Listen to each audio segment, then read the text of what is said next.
I'm going to say three things. One to you, Pastor Shola, and the First Lady. One to us, and then I speak to the body of Christ. I was with you last year,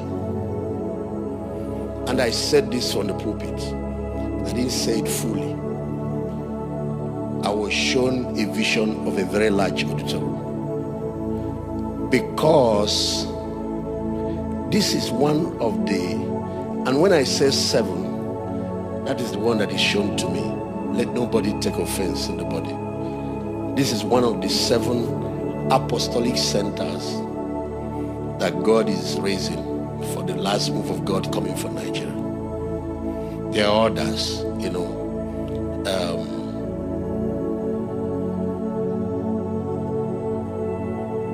You see, the way this ministry work happens is that there are assignments. Along with the assignments is grace given to different people to carry out what they are called. And then that grace creates limitation. So in other words, ministry also has boundaries. My house has 2 fences on this side and on this side. And I have neighbors. So that fence creates the limit of my property. If I want to push through it, I enter into another man's property. In the book of 1 Corinthians chapter 10, you will see that there is a place you venture into. You are in another man's level. Yeah. Because, so when I say what I'm going to say now, sometimes when I speak like that, it's not to diminish other people. I'm not diminishing anybody. I'm just talking based on what the assignment is. And because of the assignment, certain degree of grace. So one of the things I'm going to advise every believer, everywhere on the earth now, is to go back to restudy the subject of faith. You see that subject called faith? Because we're going to need it more than any other thing in the days that we're living in and the days that are coming. And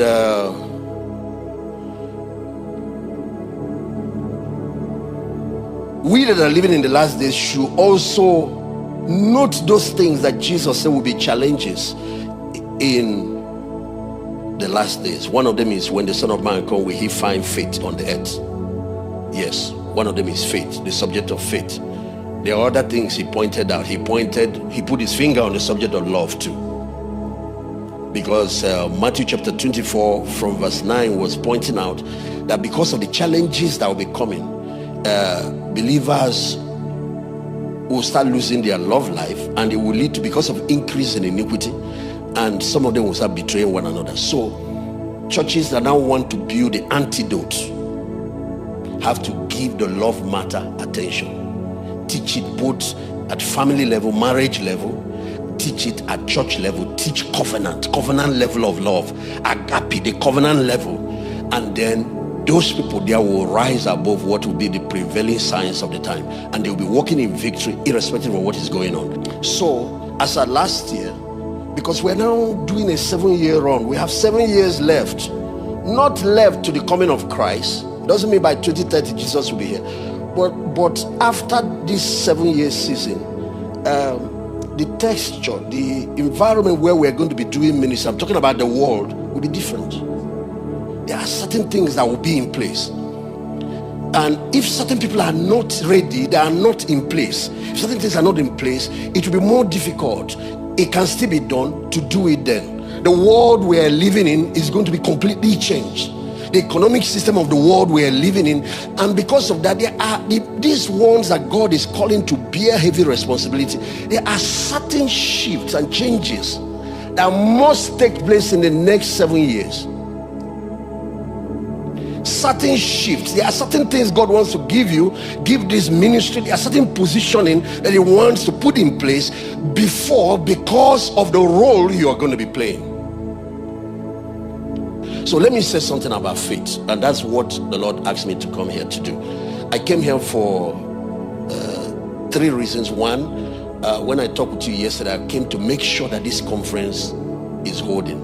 And so when you inform me that Pastor Sam has provided here, I want to use this opportunity to say special thanks to him. This is what Christianity is all about. This is what Christianity is all about. And it will not change my mind in doing, now that you've got the alternative, still doing what I came to do. I will still provide 10 million this morning so that other things, because Sunday is coming, there has to be a plan for Sunday. Other things to make sure, because this will be the greatest conference you have held. In case you don't know, all of you mark, you will see what I'm saying. This particular conference, the ones you have held so far since you started the Mercy Conference, this one will be the greatest. So all the Ogaf on the other side that is throwing tantrum, he knows what he's throwing tantrum, but we have already overruled him. Now let's get back to this subject of faith. When it comes to intelligence, the different types of intelligence we should have. For example, there's spiritual intelligence, there's emotional intelligence, there's academic, the IQ intelligence, there's financial intelligence and the other. The end time church must master adversity intelligence, AQ. There is a special intelligence that has to do with managing adversity. I was blessed, given the privilege, while we are still under the tutelage of Archbishop Idahausen, because I grew literally under his wings. Now, while we're still under his tutelage, to watch that ministry go through two major turbulent times. There's one that even shook Nigeria. And I watch how a man of faith disciplines adversity and turns it to advantage. I watched it on close range with him. And then I took a major life lesson that is going to stay with me for the rest of my life. And this has been all the major promotions I've had as a person. All the major shifts, we have counted 7 major ones. 7 we have had as a ministry always happens immediately or during an adversity.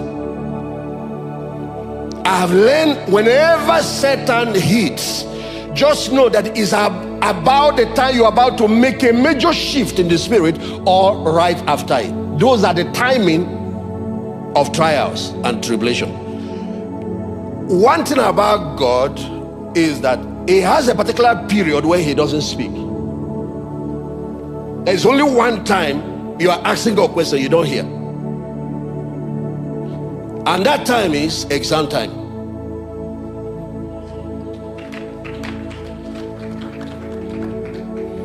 All the other time, classroom time, like you're hearing messages now. You see what Pastor Mildred was telling us here. You can spend 10 years learning, taking lectures, taking notes, attending church, going through different fellowships, and the exam will come sometimes in 2 weeks.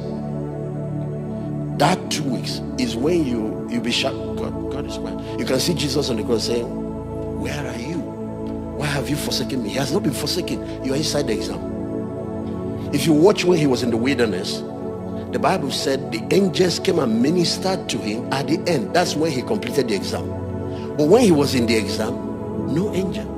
Every lecturer at that time they take the observer status to see what you will do. And when exam comes, I learned from Papa, don't change your theology to accommodate a tragedy. Go back to your notes. Go back to what God told you. You might be wanting to get, wanting to get current information now. God didn't talk to me now. No, if you go back, you will see he has spent time giving you preparations, You might not know what it is. At that moment, you're supposed to put that down for him on paper.